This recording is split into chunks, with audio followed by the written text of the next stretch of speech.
There we go. Now we play. And you gotta turn that up. Beats free. We're crafting our dreams out here in the wild where the heart beats free. We're crafting our dreams, just my family and me. From sunrise to sundown, we're making our way, building our legacy day by day. Welcome to the Wildheart podcast, where passion meets purpose, homeschooling, homestead, and living dreams that serve. That's our new intro. After some technical difficulties, we are back. Welcome to the Wildheart podcast, where Passion meets purpose. I'm Tony. This is Aaron. And today we are talking about exploring Waldorf schooling. Exploring Waldorf schooling. And why are we doing this? Because you heard about it. You heard about it before, though. Yes, I did. Oh, you've known about this for a while, and you decided never to share it. I might have very well have shared it, but you know where things go in your brain. To the forefront at all times. Yes, no. And then promptly disappear. Yes, things disappear in the brain of yours. So I guess we could just go. What has been going on for the last 2 weeks before we get started? We planted our garden. Yes, I finally put most of our plants into the garden. I think all of them now. Yeah, sorry, all of them. I've put all of our plants in the garden. Yeah, we had a bunch in under the lights for for a little while. Because my herbs came up and then they all not promptly died, but they died because I didn't get them under the lights fast enough. So then I restarted them. Lesson learned. And it was way late. And I'm hoping that we have a bountiful harvest by the end of the year. I think it'll be fine. If the chamomile is any indicator of how the garden will grow. The chamomile self-seeded from last year, so that was all on its own. Along with the plantain. Well, the plantain, yes. That's just like it's pretty much a weed, like borderline. Weed. It just grows like crazy because that's what it does. And you're sure it's plantain, right? Oh, yeah. Yeah. I've used it before on lots of things. What else did we plant? A bunch of tomatoes. Tomatoes. I planted the carrots as well. We also had the green onion that self-seeded. Yeah, your chives self-seeded. Yeah. Your sister gave us Spanish onions. There's 2 plants there I planted. We didn't have that many peppers this year, right? No, none of the peppers came up. The first round that we did, I had a couple of peppers come up, but they, again, died. And then when I started them again, the peppers never came up. Okay. So we don't have peppers this year. We're going to be a pepperless household. Oh, boo-hoo. We still have dried ones from last year, I suppose. Yes. I had 4 sage plants come up, which was exciting. I had echinacea and all of my calendula came up. All except for 1. I planted 9 and I had... Hold on. Calendula. Calendula. I might have been saying it wrong the entire time. I still like to say calendula because that's just how I read it. Oh, that's news to me. I didn't know about that. Ooh, yes. That is. But yeah, all of that came up. And then what else did I plant? Got our flowers planted. Yeah. I have a couple of buds on my lavender plants that are coming up, which are cool. That's I'm going to have lavender for the first time, but the plant itself smells like lavender. So, like, I can use the leaves. You did the soil thing on that one, right? The soil thing? No. You changed around the soil. Which one was the one that you changed soil for? I never did it. Oh, you never? Okay. No, You were thinking about it. Thought about it, because generally speaking, the white sage that I'm growing typically likes very, like, sandy soil. And so I was thinking, what if I put, like, sand in the soil and had, like, a soil mix of sand? And then I just never got around to doing that, so. Fair. But I did start it in, I think it's succulent soil. I would have to look at the packaging, but I think it was soil for succulents. So it was very well draining and very loamy. Loamy. Loamy, yes. Could you expound on what loamy is? Expound. Loamy is just a type of soil mix. Okay. Loam. Okay.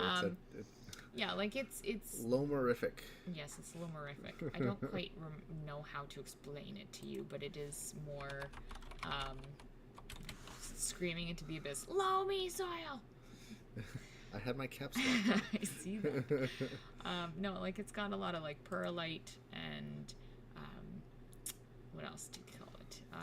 Perlite's in there. It's very light and fluffy. I don't know how to describe your soil. Loamy end product is known as dirt or earth. It is a natural fertilizer that is high in nutrient and organic matter. I think the organic matter is really the key, probably, in that one. If loamy pod is used, loamy dirt can be fortified with all the beneficial microbes your plants. It's essentially like extra carbon. And I feel like you are on like some sort of name brand loam, but whatever. Maybe. Anyways, it doesn't matter.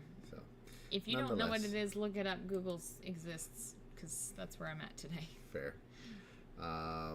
Yeah, I've been doing a lot of side work in the last little bit. I also went back to work. Yeah. Or the 1 year of maternity leave is over. I guess we could kind of talk about how we've changed, because of it, over the last year, we've basically changed how we're approaching our kids because of the homeschooling, and how essentially we've taken a different position at work so that we can accommodate the homeschooling side of our for our kids, basically. Mm-hmm. I don't know if we would call it a sacrifice, but I mean, to a certain extent, it's a great sacrifice to not have to work as much. To work less and but you're being with the kids more, right? You have twice as many kids, and twice as many kids. Yes, I went from 1 to 2, but the way it made it sounded like I went from 2 to 4. You have twice as many kids. Yeah. Well, I mean, in some days when I'm at the homeschooling group, it feels like I might have more. Yeah. Well, today we had a little barbecue for the homeschooling group. Yep. At the park. That was a good time. It was a nice little evening. Yeah, we learned about caterpillars today. Yeah. Oh, and dragonflies. Was super cool. Did you guys see a dragonfly? Yeah, actually, it was very interesting because the slide made of plastic. Due to the static electricity of the slide of the kids going down it, the dragonfly got like flipped upside down and attached to the slide due to the static charge. So like the wings essentially just attached itself, and the kids were just amazed, like, oh, what's going on here? And I got the opportunity to explain static electricity and how it attracts especially things like hair, and in this case dragonfly wings, but we freed it. Thing. Yeah, but yeah, it was I'd never actually seen that before, a dragonfly getting stuck to a slide like that. That's fascinating. So it must have been very attractive to the yeah. So yeah, and like the caterpillar looked like a literal stick. So I was sitting there and something touched my foot because I'm wearing my flats, and I was like, what the heck? And I looked down, I'm like, there's a stick on my foot. So I kind of went to like lift my foot and do like a little kick, but it didn't come off, and it moved, and I was like, and then I realized it was a caterpillar. And it was like the trippiest thing ever. It literally looked like a stick. It was so cool. And one of the other homeschool moms is just like, why are you showing me a stick on your shoe?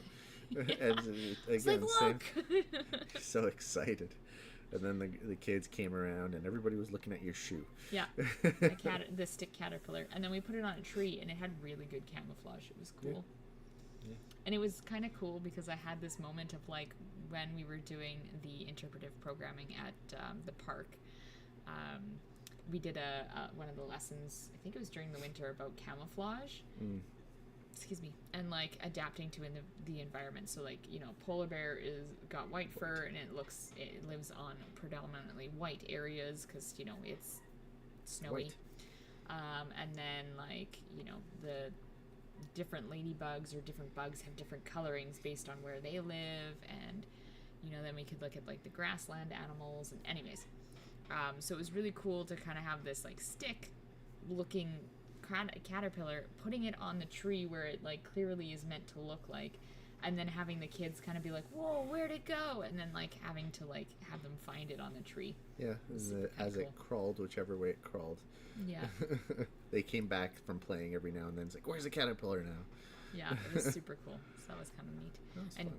yeah, our daughter was like, it's camouflaged. She's like, I think that lesson really stuck with her, which is really fun. It's I will take it, considering I'll be taking her hunting this fall. Yeah. So let's jump into Waldorf. Yeah.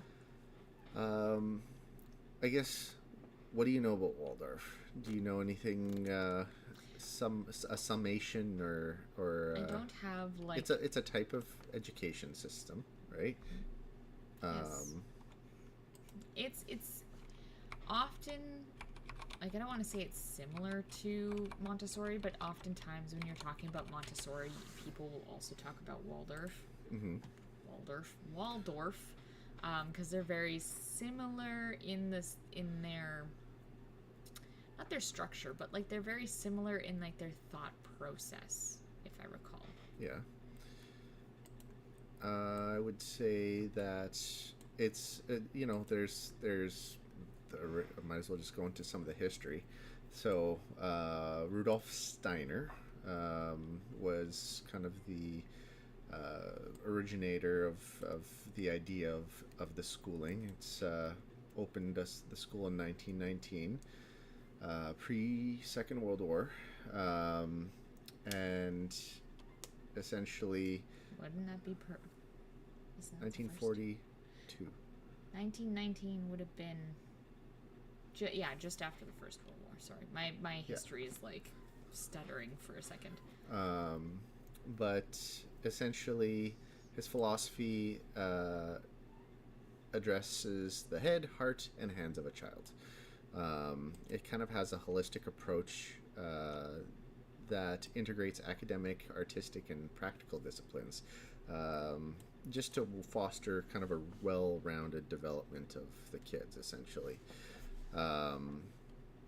It unfortunately, kind of due to the Second World War, I believe he was German. His whole kind of school foundations were essentially eliminated by Hitler during the Second World War. I believe he had to escape Germany. The Nazi regime limited and ultimately closed most Waldorf schools in Europe, with the exception of the British, Swiss, and Dutch schools. Yeah. So, needless to say, that did not help its propagation throughout the world, and even the idea of it. It's in Waldorf pedagogy. Pedagogy? Pedagogy. It's pedagogy, I believe. It doesn't matter. Young children learn best through immersion in unself-conscious imitation of practical activities. So the overall goal of curriculum is to imbue the child with a sense that the world is good. That is so cute. I would say that's super helpful, because as much as I'd like to make our children aware of the good and evils of the world, I do want to make sure that they have the basic idea of that the world is good, because without that you're gonna be living a pretty dim life, I feel. Yeah, there's a focus on experiential education and imaginative play. So play-based learning is like anything from storytelling, hands-on activities, and they form a core of the early Waldorf education. So we're talking kind of K to 4 now. They like to focus on rhythm, routine. So having a daily and a seasonal rhythm, which helps create like this secure and predictable environment for young children to kind of operate within, so that they kind of have an idea of what they are, like what to expect seasons, throughout right? the day. even the seasons from like winter, summer, Mm-hmm. fall, spring. Winter to summer. That'd be fun. Sometimes this year it felt like winter to summer. Nah, we definitely had spring. um, let's see here. Yeah, Going there's- back to the notes. Um, Yeah, nature and outdoors is very highlighted in being able to connect with nature, doing lots of outdoor play, celebrating seasonal festivals, which is it's central to being able to foster the child's physical and emotional growth. And I know I really appreciate that because that's kind of one of the focuses of what we want to do with homeschool is we want to be outside a lot. We want to develop this love and respect for nature. I guess like this is not so much as like, hey, we're applying this to our kids wholeheartedly. This is just like, hey, I learned about this, and so I'd like to take what is, what we like from it and integrate it into our own schooling. Similar to how we're doing it with the Montessori stuff. Yep. We that's one of the amazing things about homeschooling and kind of like learning different techniques or different what do you want to call it? I don't know, different methods. Pedagogies. we could essentially take Pedagogues. So you could essentially take bits and pieces of all the different ones and apply to what you want. Yeah. And in a sense, make your own. Well, yeah, because I think overall we're very like unschooling, Montessori, somewhat Waldorfy in terms of our methods in teaching. We're Wildhearty. That's what we're. Yes, we are. Ooh, I like that. In Waldorf elementary schools, the core curriculum includes language arts, mythology, which is super fun. That's like my jam. History, geography, geology, algebra, geometry. That's a lot of geos. It goes. Mineralogy, biology, astronomy, physics, chemistry, and nutrition. I love the nutrition aspect. I think we've already started on that, just identifying on even our dinner plates, like what's a protein, what's a vegetable, what's a fruit, if we ever have fruit for dinner, but even and of course the carbs. But yeah, I mean, I feel like we're doing part of this already. I know there was a section for mythology, for example. Like we were going through in the evenings, we were just going through kind of a basic introduction of Greek mythology and a few of the others, mythos. Mostly because we've been listening to Epic, and Evie's very excited Please about. explain what Epic is to those who don't know. So, if you have not heard of Epic yet, Epic is a musical that follows the Odyssey. It's very creatively based off of the Homer's Odyssey. Yes. It is developed by a fellow named Jorge Hernandez Rivera, Sure. I think. Sorry. I'm not going to He quote goes you. by Jay. He goes by Jay on TikToks and the Instagrams and whatnot. But he has written a brilliant musical, by the way. We are on, I think we are just about to have the 6th saga be released on July 4th. But anyways, And like, it follows... I haven't really listened to this. Is it what is there any non? Nope. Should kids be listening to this? It's fine. Yeah. Okay. Yeah. Not that I've questioned it before, but it's just like, I don't know. A lot of Greek mythology can go this way or that. So. I mean, I won't say that there isn't violence in it.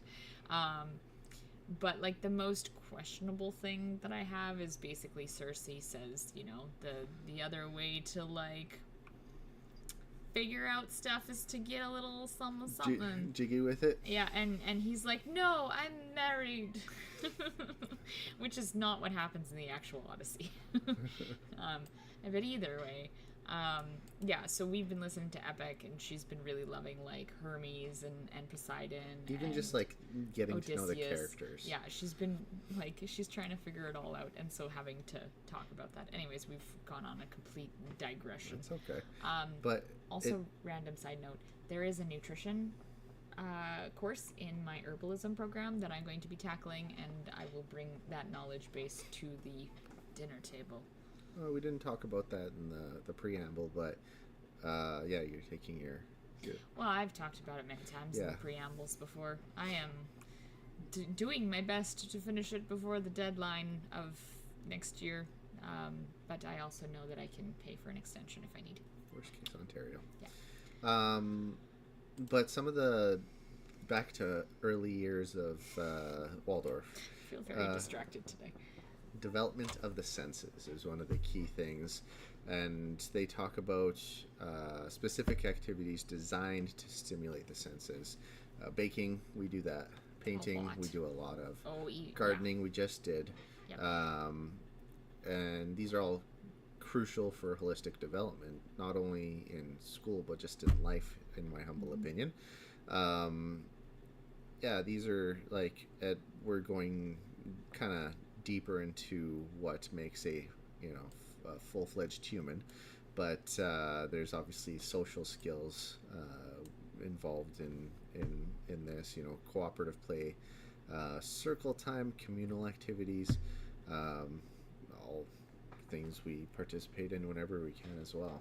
Yeah, which is one of the main driving forces for why I wanted to have a community going into doing homeschooling, so that a lot of the social skills that the children will learn is demonstrated by parents and those close to them, but you still need to have people to practice with. Yeah, I mean, you could fake to a mirror as much as you want, but I mean, she has been taking the iPad and recording her own little voice notes, which is hilarious. Oh, okay, that's what I was going to ask you about. She was talking about sending it to people too, but Yeah, anyway. it's funny because for context, our daughter has been she's realized that if she uses the iPad and she doesn't need to open it up with the password, she can just swipe and get to the camera, and then she'll just talk to the camera for minutes at a time about whatever it is going on in her brain. And she'll mention certain people that I've been chatting with throughout the day, and she'll be like, "Oh, mama, send it to Sam and send it to Kelly or whomever," right? It's just really funny.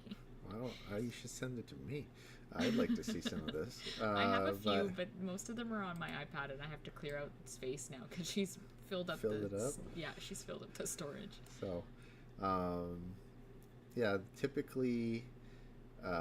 Some activities going back to the Waldorf. They include singing, instrumental music.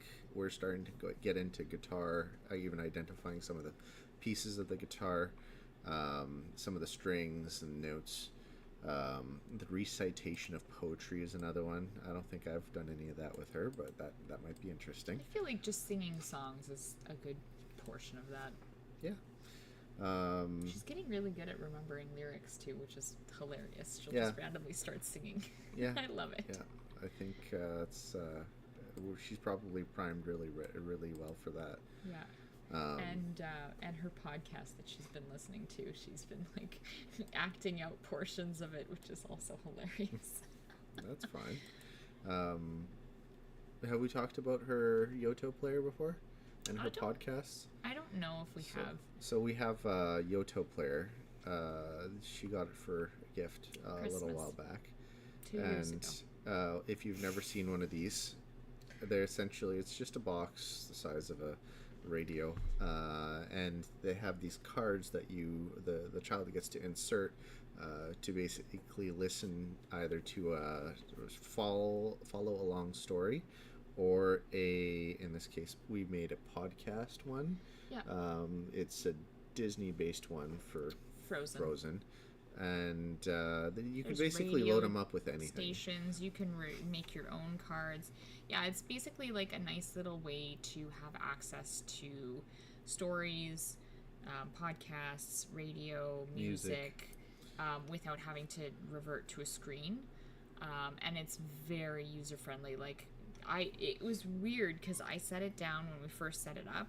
I put it down and I was like, okay. And then I'm reading what buttons does what, and she just intuitively knew how to do it, and I was I knew I had to put the card in, that was easy, But like for me to figure out what buttons did what and all the stuff, I'm looking in the book and she's just like boop boop boop boop boop played around. There's only 3 things though on it. It's There's not like technically 2 buttons and then there's the power button. yeah. So, I mean, But like if you push one side twice, it turns into this. If you push the other side twice, it does this. And then if you like one's the volume, one changes the like not the channel, but like the. Anyways, it doesn't matter. that's fair. Yoto's really cool. Liked it. I love it. So, yeah. So that's kind of the early years. The next is basically grades 1 to 4, if you will. Continuing on, they do structure. They do structure. Structure. They do structure the main lesson blocks. Some of the lesson blocks are focused over days or weeks, so it allows them to have the children have deep immersion and understanding.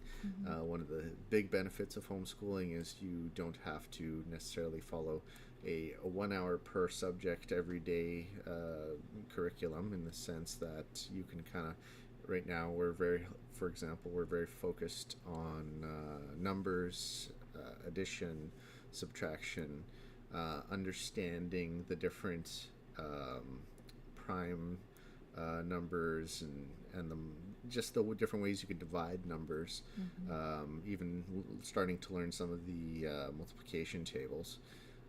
And so, we're essentially doing a deep dive into numbers and math. And doing art during the day, but like anytime I'm with her, I'm usually going deep into numbers. You want to cover the next one? Well, and I was going to say too, I did see that the main lesson blocks are about 1 to 2 hours long, in our little either side pane. Storytelling and imagination. So there's like a lot of detailed use of storytelling to teach subjects, particularly myths and fairy tales, to kind of highlight and impart different moral insights and to spark imagination. And I've seen that a lot with like just the stories that she's been listening to. Like the podcast she listens to is a story. It's covered over like 12 episodes or whatever. And like to follow the story, she's really getting like I've noticed a huge growth in her imagination since then, and especially too watching Bluey, they use imagination in pretty much every single episode.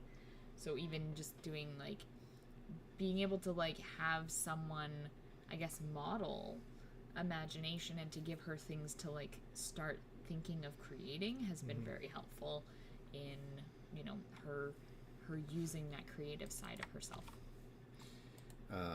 They also talk about arts and handiwork, emphasizing the roles of arts in curriculum, including painting, drawing, music, even where you started doing, what's the needlework? Oh, yeah, she really enjoys doing cross stitch.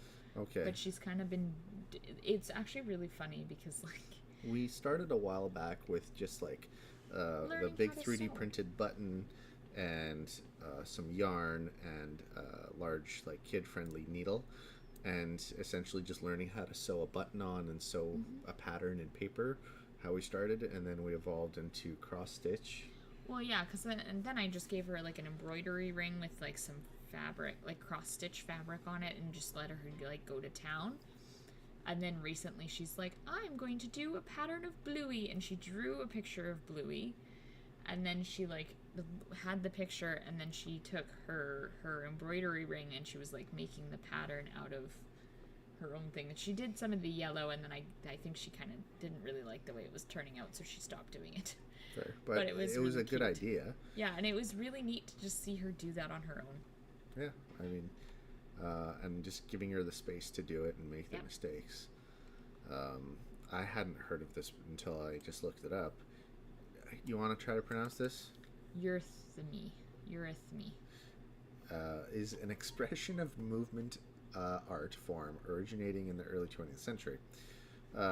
So essentially, movement art, it's supposedly it's unique to Waldorf schools. It's designed to help students express feelings and strengthen their bodies and minds.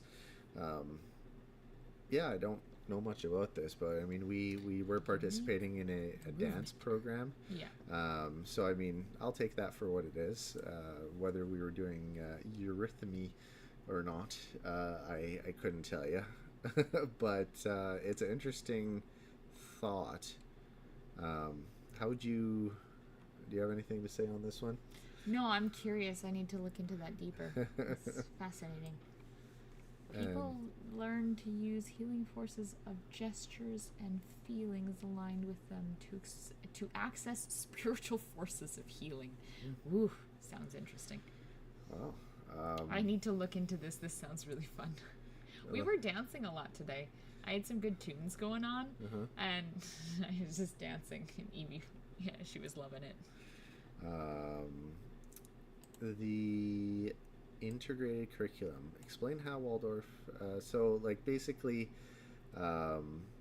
all these things integrate into one thing. So we don't have to necessarily do blocks of schooling in the, I'll call it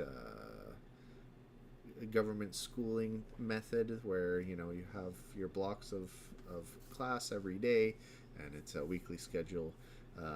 You just do your the lesson blocks look very different, and the subjects, especially when it comes to Waldorf, they change them up, I would say, for early years. You don't necessarily have some of these in, like, I think the way that I would describe this is that it's integrated. So you don't have a separation of, your different sciences versus math versus. It's all connected. Yeah, like when you're baking, you're learning, different measurements. You're learning different addition, or not addition, but like you're learning how to add fractions. You're learning, different chemical processes and changing something from a, liquidish state to a solid state. Different chemical, what's There's that word? physics, Chemical, whatever. Happening when you throw it in the oven. Yeah. So, yeah, sorry, that's where I was trying to get to. Yeah. I knew where you're going. I just, and like, same thing with being outside, right? Like, you could be teaching about the tree, but you're not just teaching about, like, this is the structure of the tree. You could be teaching about how there's, expiration and inspiration with the tree, how the tree breathes, how it's taking in nutrients, what type of nutrients does it, blah, blah, blah, blah, blah. How the root structure formed, and then you could go into, the different permaculture elements of the garden, which then goes into the biology of the garden, and how, all carbon on this planet is the same. We're not getting any more carbon, so we're just cycling through the carbon, and what the carbon cycle is, yada, yada, yada. Yeah, or like even looking at, like, this is a tree. What does it house? What kind of animals are in it? And then you can talk about the life cycle of animals and how, like, there's the circle Everything of life, is connected. basically. You don't have to divide it into physics, biology, and chemistry. It can all be an intermingling of the specialization sciences. I'll call them. Well, and just with everything, right? Like, real life isn't separate subjects. It is everything all together all at once. And it's just like, why are we trying to separate these all out and teach them all separately when they actually all fit together? It's easier to test that way, maybe. Well, yeah, I guess that would make sense. But yeah, but it's just, if we're not testing classically, then we don't have to participate in that. nope.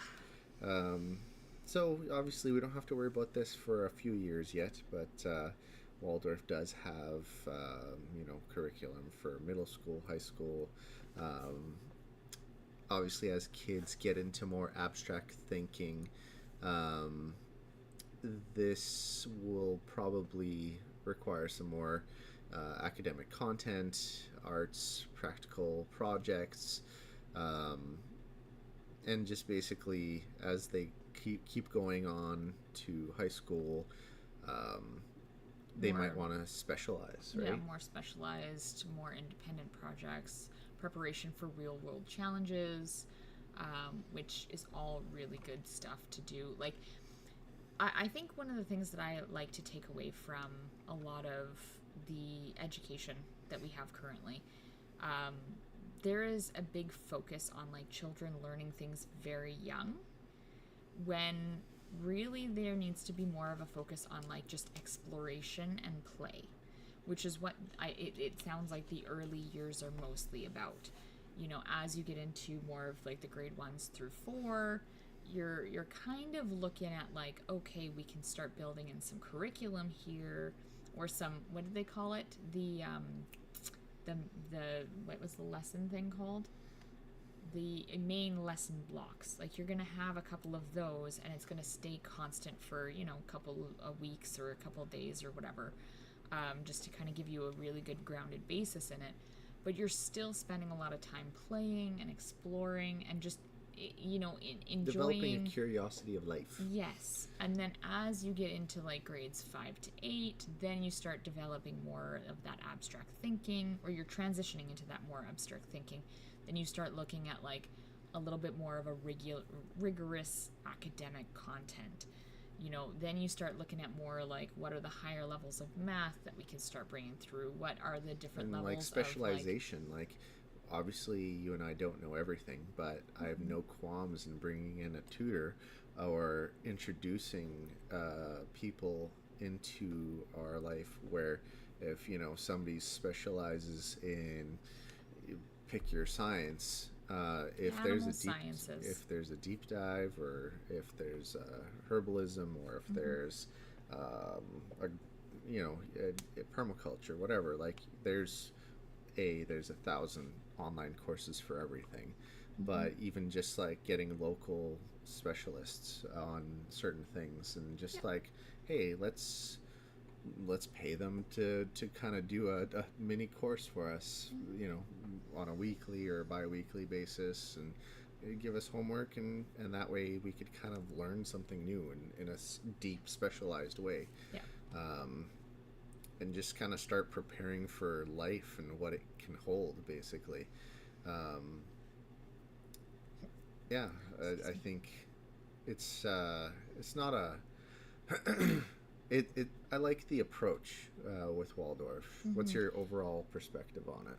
So just before we kind of get into that, I do want to say that I think the biggest difference between Waldorf and Montessori is that there's more of a focus on creativity and building that like creative, imaginative focus in Waldorf, whereas Montessori is more like practical life skills. Very similar in how they approach that, but there's just more creativity in this. I'm actually like, I want to look more into this Waldorf stuff and see how we can bring more of that into our curriculum. like into our I wouldn't call it curriculum, into our like homeschooling aspects. Yep. But yeah, like really, again, the Waldorf. I mean, education. what other schooling systems have gardening as one of their main, and gardening and mythology that are central to their education? I mean, Well, I like those two ideas. I think what schooling actually focuses on holistic development of the individual and creative engagement, right? Like, because I can guarantee you, if you send your kid off to the government school, the public school, whatever you want to call it, I know you've been calling it the government school, you are... It's paid by the government and run by the government. And will It's a government school. indoctrinate your children into whatever they want them to. But anyways, if you do that, like, one of the biggest things is sit down, shut up, don't do the thing. If we're doing a craft time, we're doing craft time, but it ends when I say so. There's no, like, free flow crafting. Like, our daughter enjoys so much to just craft. She spends most of the days drawing or painting. Like, that is her focus right now. Or not her focus, but that's one of her, like, biggest things right now. Freedom activities. Like, yeah, she loves that. Just go for it. Yeah, and, like, you know, I'm starting to, now that our son is getting a little bit older and he's, you know, more mobile and less, like, dependent on me in terms of, like, needing to constantly be engaging with him. That's gonna come and go. It's gonna come and go, but right now he's in a... He's just getting into trouble, basically. I can close all the doors, put the gate up, and then he's just like, Free roam. he's playing independently, exploring his toys, and I can do some things with our daughter. Like, we did that crystal growing kit Yeah. while he was napping. And I don't know how it's gonna go, because I think the rocks were supposed to poke out of the water, but they didn't give us enough rocks. Anyways, So you just put less water. but the Oh, there's a certain chemical. yes, it's quantity. like you need an eighth of water with a quarter package, and then by the time you do that and you pour it in, you're like, well, this doesn't. Yeah. Anyways. We could talk about that at the end, and it's a dollar store item. Yeah, and I'm like, worst case scenario, if it doesn't pan out, there's a way that you can make you're basically making a super solution that's highly concentrated, and then you're putting something through it so that it actually grows crystals. So you can make it out of salt and water, or sugar and water is what I've come to know most of it. Anyways, we're off topic. As we sometimes do end up doing. Yeah, so I mean, overall summation of Waldorf is I like it. Summation, I like it. I like it. I want to do more. I want to look into it more, and this is a good little primer of really what it was. It gave us an excuse to look into it deeper. Mm-hmm. Is there anything you didn't like about it from our little Um, primer today? No. No? It honestly, it sounds like a lot of the things that I'm wanting to do in terms of the way that I would structure our homeschooling stuff. It sounds very similar to this Waldorf Mhm. stuff. Like, I'm obviously not like a Waldorf instructor, but like a lot of the focus that I want to have, like the nature-based, in like just kind of explorational type play, really focusing on the creativity, like that's all stuff that has been really, really good. I like the spirituality elements where it doesn't focus in on a specific tradition or religion. It wants to educate about a wide range of religious traditions. I feel like it's good to know the whole spectrum of things to find out where you fall on it. Even learning about it, it's not a bad thing. I would say Waldorf fits with a lot of what we're doing. I'd like to take a deeper look into it, see what's going on in terms of maybe some curriculum examples, see what these some examples of what lesson blocks might look like I want to know what this movement art is. Yeah, that I'm very curious about that. What did we call it? Eurythmy. Eurythmy. If you've done eurythmy and want to show us your eurythmatic dances, Your therapeutic eurythmus. Tag us with your dance. Let us know. We'd love to see it. I'm really curious. I want to start bringing that into life. I feel like this is our eurythmatic morning. Yeah. Anyways. So, if you've tried some things, or if you have some things to add to Waldorf schooling, let us know. We'd love to look into it more and share your stories. That's the summation of Waldorf. Yeah. It's a little primer. Hope you learned something. I know we did. There's lots of new and exciting things out there. If you have other schooling methods that you'd like us to kind of look into, do a little primer like this on, let us know in the comments below what you'd like to hear about. Yes. Any final thoughts? It was really cool to look at. I didn't know, like, I knew about Waldorf, but I didn't know about it. You know what I mean? Like, I didn't do as much of a deep dive. I've often heard it in conjunction or related to Montessori. It's often been like, oh, Waldorf or Montessori. Yeah, I like, never even heard that though. It was just like Oh. this week where it's just like it was just Montessori up until I've decided or discovered Waldorf. well, So, fun facts. it's really cool. I kind of like it. Yep. I want to go after this, and I'm going to text my mom friend who's in the homeschooling group and be like, have you heard about Waldorf? Let me tell you. Let me tell you about this gentleman named Waldorf. No, his name was Rudolf Steiner. Yeah. I wonder why I called it Waldorf. Why did they call it Waldorf? We missed the most important part. Yeah, it doesn't say. Also known as Steiner Education. Yes. Yeah. Anthroposophy. Anthroposophy. Interesting. It Waldorf.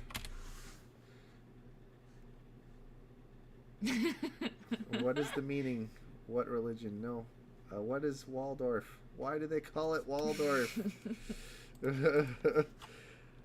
Tune in next time. We'll have an answer about Waldorf. There's apparently a Waldorf salad that's fruit in that salad.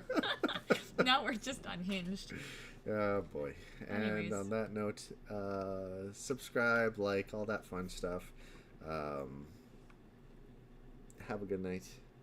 And we come back every second week on Wednesday with another live podcast for you to observe and watch us talk about random things that interest us, including Waldorf Randomly pop up. salads. Some of these titles on these things are very interesting.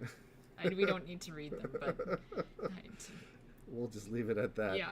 Good night. Okay, take care. Bye bye. You need to. Boop-a-doop.